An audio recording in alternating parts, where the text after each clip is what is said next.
அதாவது இவர் வந்து சேவலாம். இந்த சேவலை நீ கூண்டுக்குள்ள அடைச்சி வச்சிருக்க. சேவல் கூவிட்டே இருக்கு, நீ முழிக்கல. ஒரு நாள் இந்த சேவல் கூற மீது ஏறி கூவும். அப்ப எல்லாரும் முழிச்சுக்கின்னு என்ன திரும்பி பாப்பீங்க. யாரு? இந்த மயிராண்டி, இந்த சீமான், இந்த சேவல் இப்போ கூண்டுலுக்கிறானா. இவன் இப்ப கூறானா, யாரும் இவனை திரும்பி பார்க்கல, யாரும் முழிக்கலையும்.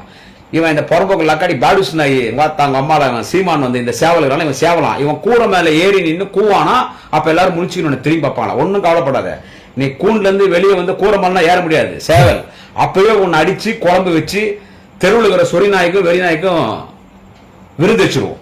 நான் யாரை பார்த்து பயப்பட மாட்டேன். என் தலைவனை டேமேஜ் பண்ண ராமதாஸ் விட்டு வாங்கினவன் குடியாத்தம் அன்புமணி ராமதாஸ் ஓட விட்டவன் சோசியல் மீடியால. நான் எவ்வளவு பிரச்சனை சந்திக்கிற தெரியல. போனா என் தலைவனுக்காக படம் பாருங்கடா.